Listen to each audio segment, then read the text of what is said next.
Welcome to In All Honesty, the podcast where we get real about life and all the problems that come with it. I'm Michelle Elman, and I'm that friend who we all know is a little bit too honest. You might not come to me when you get back together with your ex, but I'll be there for you when it all goes tits up. Welcome back to In All Honesty, and this week we are talking about how to handle conflict.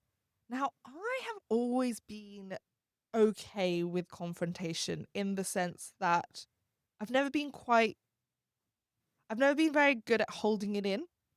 And so when I was younger, I probably was a little too aggressive in my conflict. I had a really bad temper. And so one of the things I had to learn around conflict was how to communicate better.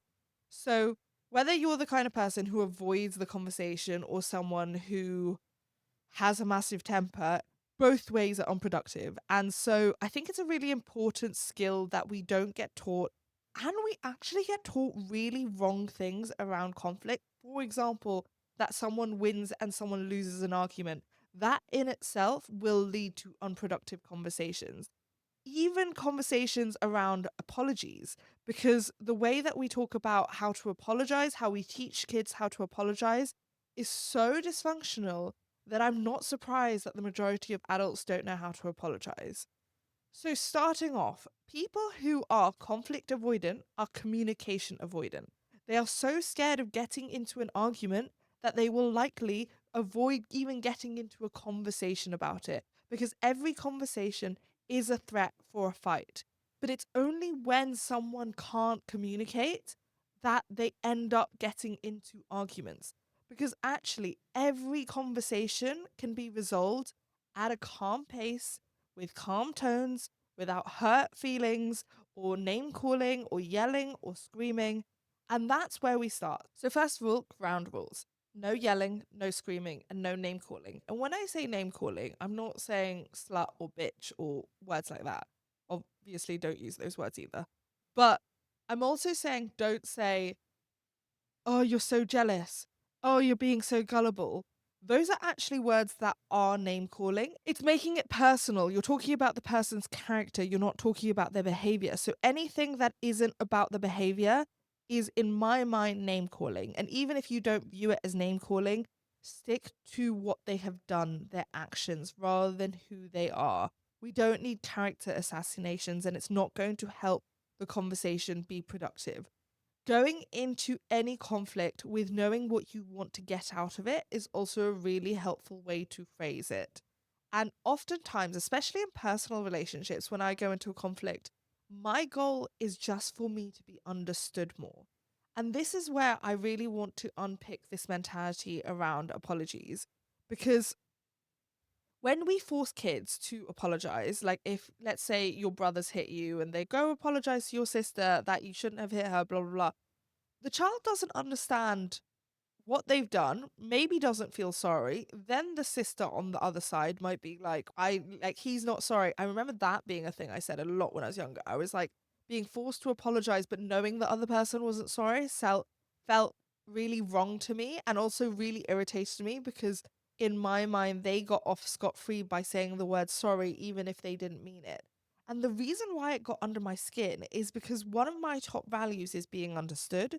And so, what I have now recognized is when I go into conflict and I have my priority of being understood, I actually don't need the apology. And so, a lot of the time, how I phrase my language in conflict is actually saying that. I will literally say, okay, but do you understand my point of view?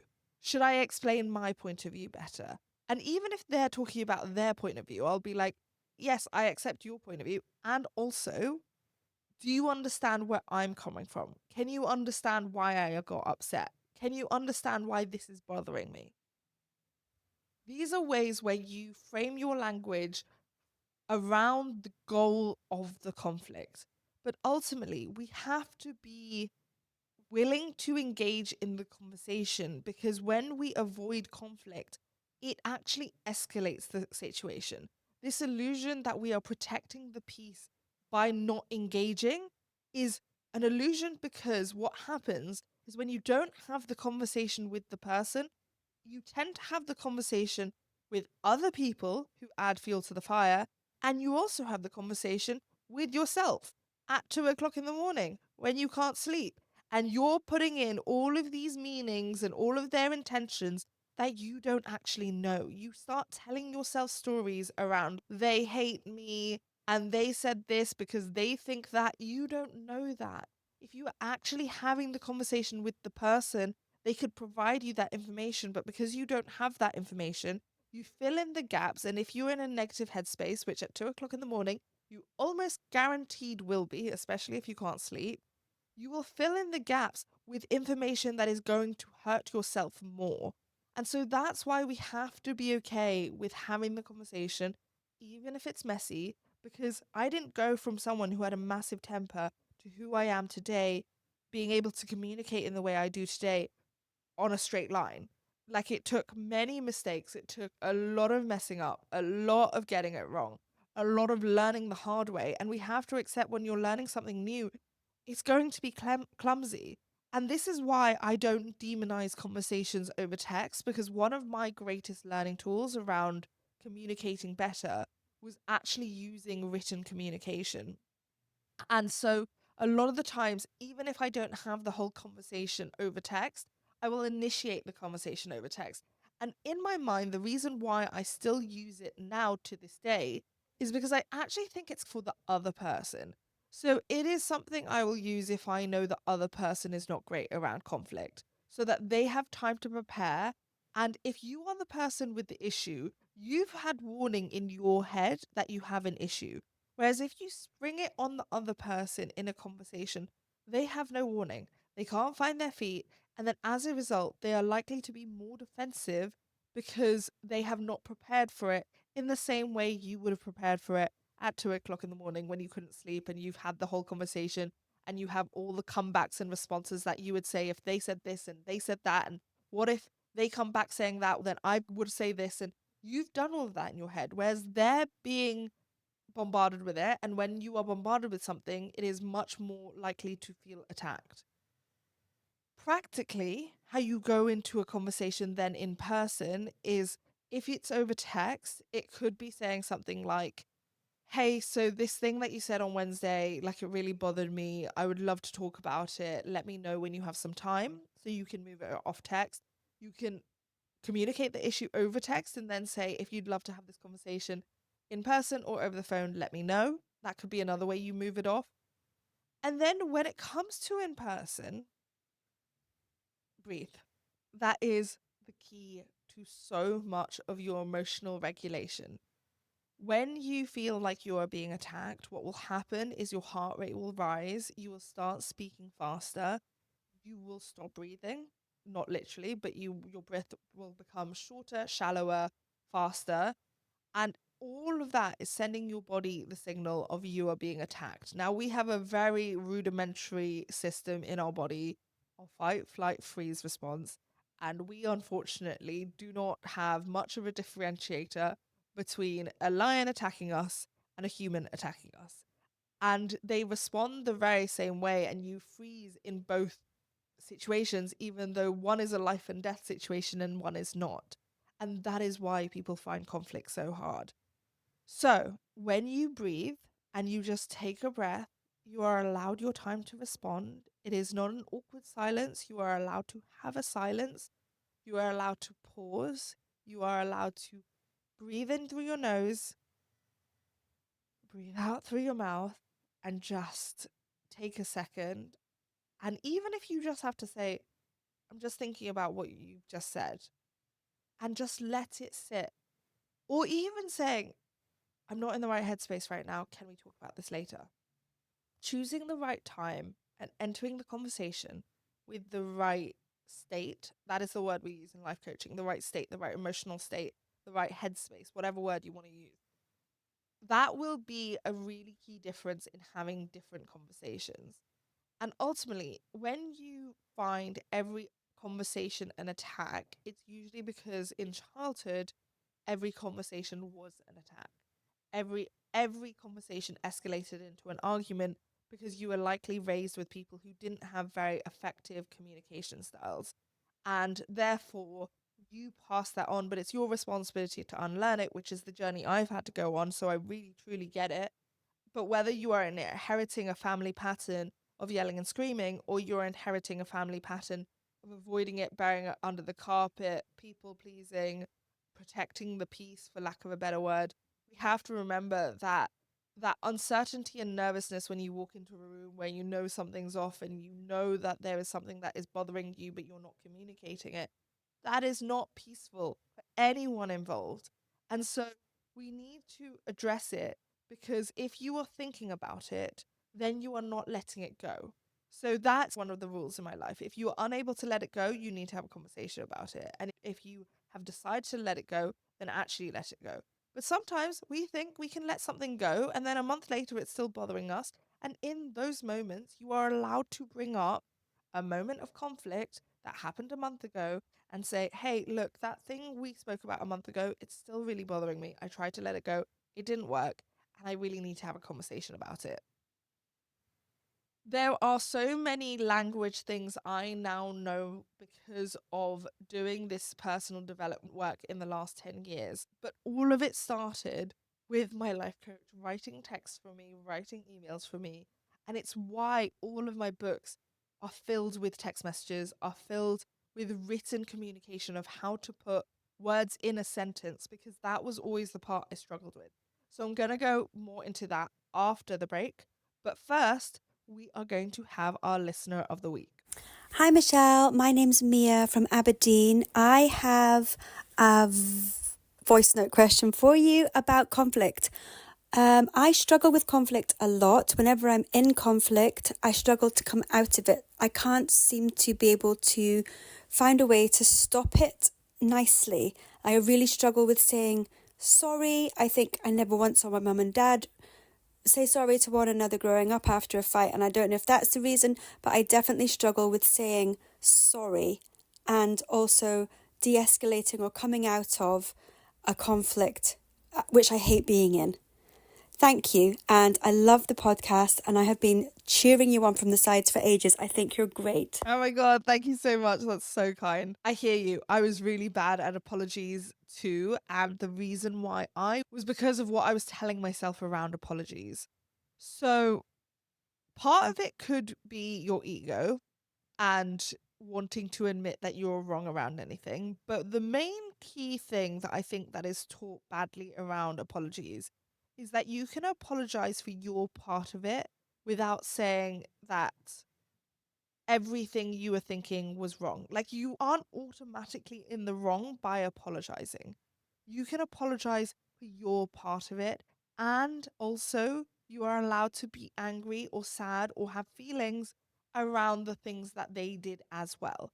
And so it's learning how to apologize for those separate things. So it could be your response. So let's say an argument happens, they said something really hurtful, and as a result, you raised your voice.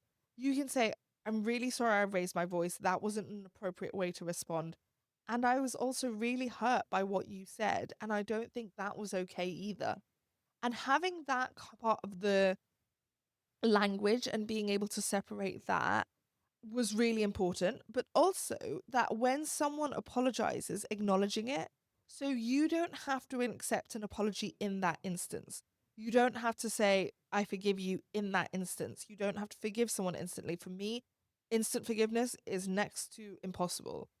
So what I say instead is, I appreciate you apologizing.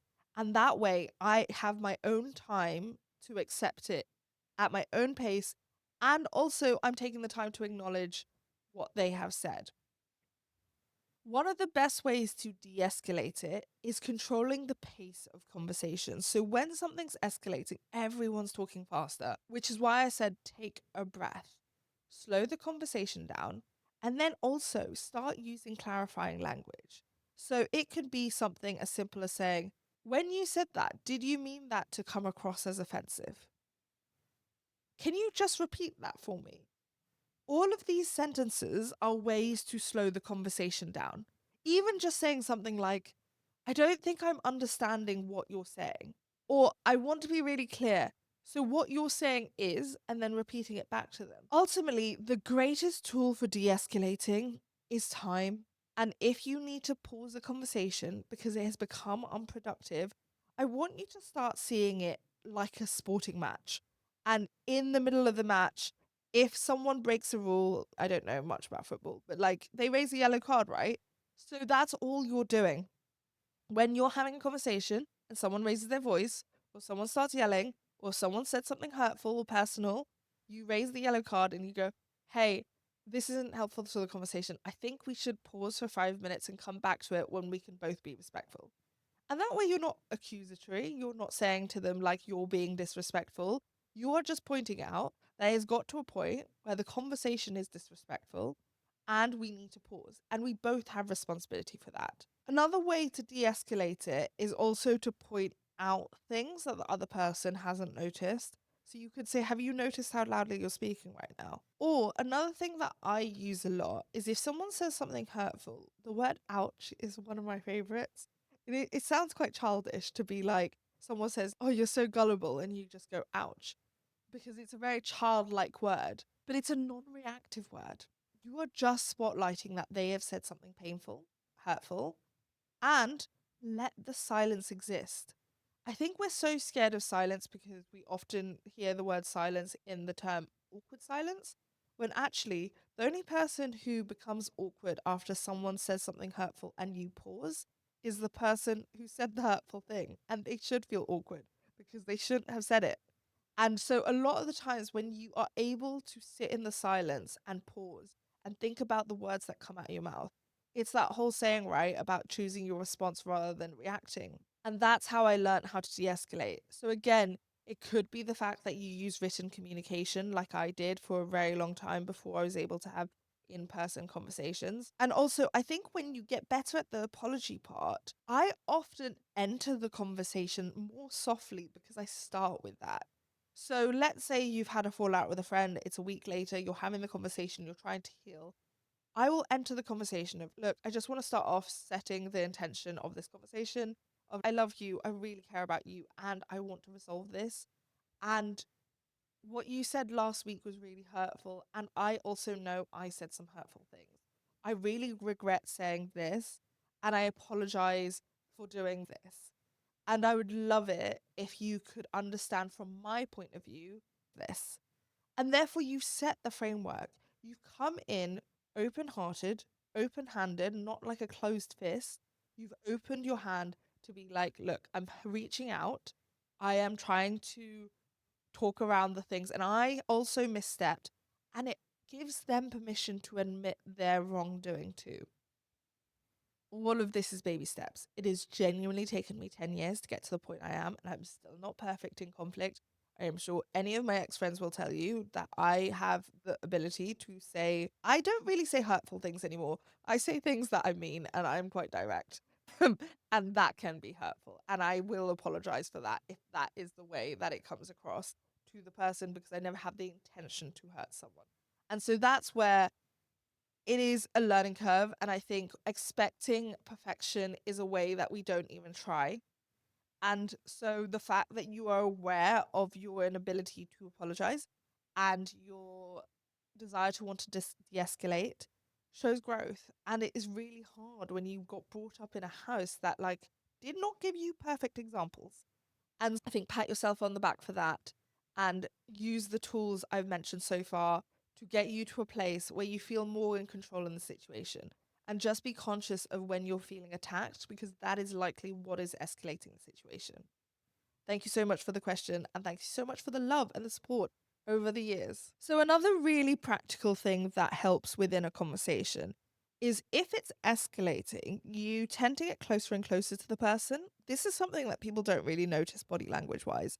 And this is where the threat or feeling attacked is more likely to rise. And so, if you are really up close and you're getting closer to each other, one way to calm your brain down is to take a physical step back. Make sure there's enough space between you two. Because if you are up close and personal, it will feel like the words are coming at you with more force. And so when you take a step back and then the breathing again, you centered yourself, you're in your body. And even if you have 5 seconds, do a quick body scan of what am I feeling right now? Am I feeling like I'm being attacked? Take a deep breath and then start from this clarifying standpoint. So if they want to go first and they want to feel understood, you can give them pieces of understanding even if you don't agree with all of it. So saying something like, I understand you were hurt. I understand that you are angry. Reflecting back the words that they were saying. So am I right in saying that when I said this, you took it to mean blah blah blah? And then in your own language taking accountability for the different perceptions that can exist. So saying like, when you said this, how I felt was this. Or when you said this, what I took it to mean was, let me use a practical example. So when you ignored my text for 3 weeks, I took it to mean you didn't care about me as much as I care about you, and that upset me. You can also ask for reassurance in a conversation. So, one of the most common things I hear in relationships is the person who wants to resolve it right there, then doesn't want to go to bed angry, versus the person who hates leaving it, can't sleep until they resolve it, feels anxious, and like you're going to break up no matter what. And and those two people tend to end up in a relationship together, which is really unhelpful. So one of the things that is helpful is if one person needs space, give a time frame when you're going to come back. Hey, I just need 5 minutes. I'm going to go for a walk and then I'll be back and we can continue this conversation. Hey, I understand you're angry right now, but it would be really helpful if we could have this conversation at the weekend when I can talk to you in person. Or, hey, I'm going through a really busy work deadline right now, and I just know I don't have the headspace to be productive in this conversation. Would you mind if we waited till next week? And all of these ways are phrased as questions because it gives the other person to say, I think it would make me really nervous if I waited till next week. Is there any way we could have a quick 10-minute chat just to make sure we're on the same page? And then we can resolve the details next week. So you can have that back and forth. It's not you declaring boundaries and the other person just has to respect it. This is you trying to find resolution, right? So sometimes the resolution, if you can't resolve it in that instance, is something like, hey, I love you, I care about you, and I want to resolve this.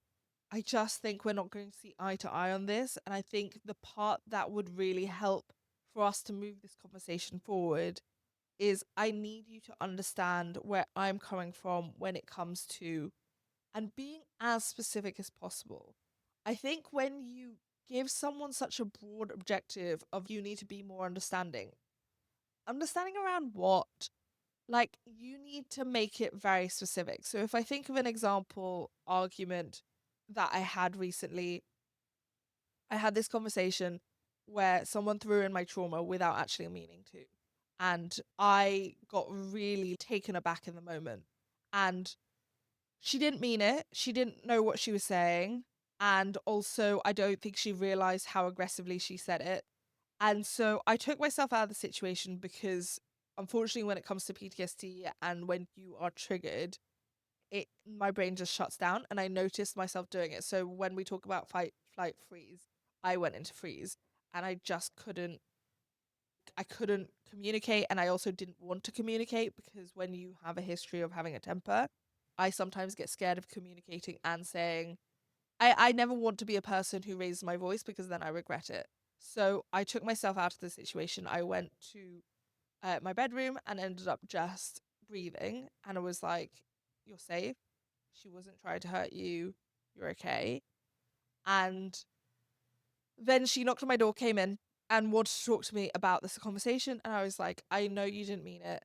I just think sometimes when you phrase things like that, it's phrased a little bit insensitively. I know you didn't know the context behind what you were saying. And also, it would be really helpful if there have been a few instances now where you mentioned things that were done ages ago and I have no clue about it happening. And then you bring it up months later. And I think sometimes I'm taking off guard because as your friend, I never want to upset you. And there are some comments that have been made which makes me think that you question my intention. And I just want to check that we both know that, like, I don't mean badly. Even if I misstep or I do something wrong or I say something hurtful, I never have a bad intention. And even just hearing from her, I know you never have a bad intention. I know you're never trying to hurt me, was the reassuring thing that helped de escalate the conversation. And so I'm using that specific example because there was no necessary resolution. And she apologized so profusely, so many times. And I was like, honestly, we're all good. Thank you so much for the apology. I really appreciate it. You don't need to keep apologizing. I've accepted the apology. Thank you so much.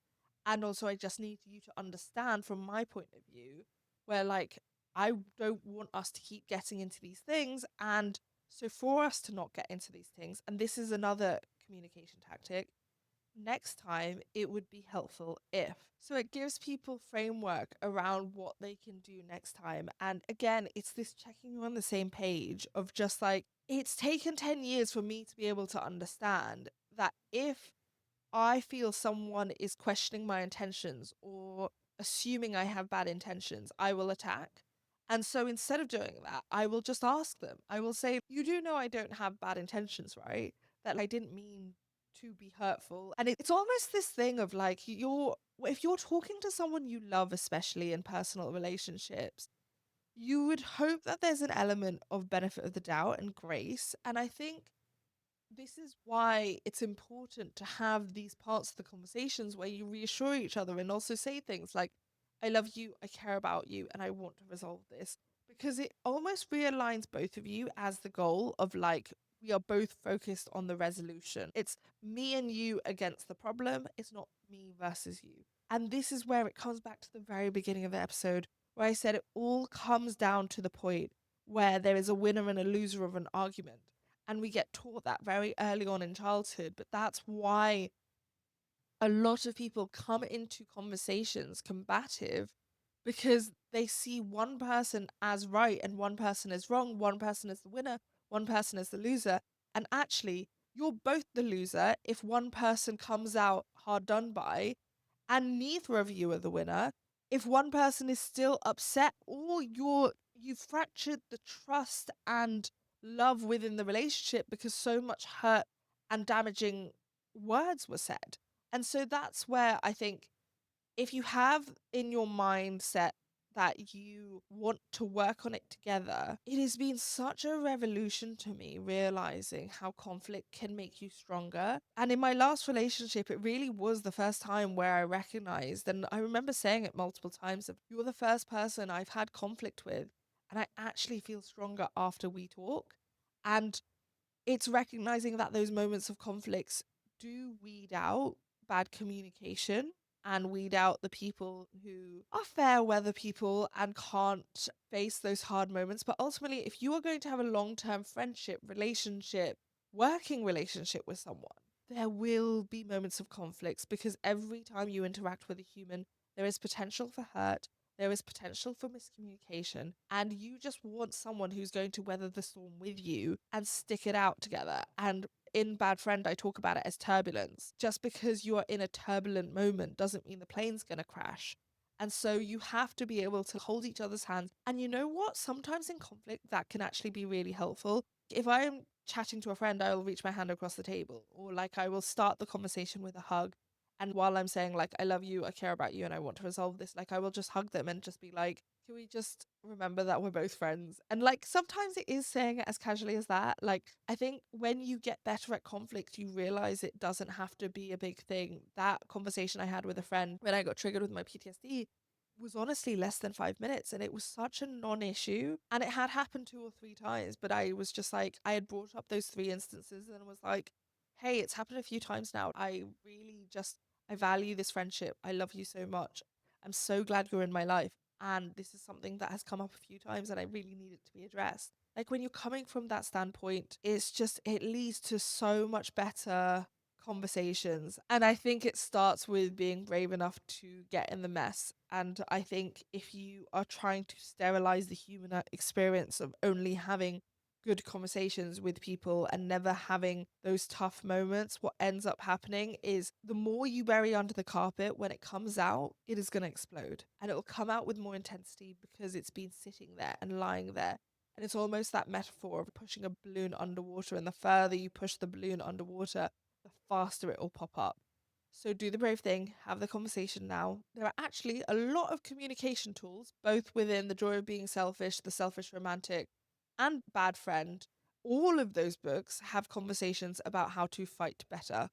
I actually think all of those books have a chapter called How to Fight Better. At least The Selfish Romantic does. And The Bad Friend does. It's clearly something I'm really passionate about. To end this episode, something I am working on is I am moving right now and it is really stressing me out. And I was sat in the internet wires cupboard, whatever you call it, utility cupboard yesterday, literally staring up at all these wires. And moving has been one of my scariest things. And I joke it's my biggest fear. And I thought I was joking, but turns out I wasn't joking because there's so much adulting stuff. And doing it alone, especially, has been really intimidating. So it's been a whole week of just like one step at a time, baby steps. And also asking people for help. I've gone to so many strangers being like, I have no clue what a router is. Can you help me find a router? What does it look like? And having to almost like use disclaimers around it of this might be really stupid, but I actually don't know what you meant by that.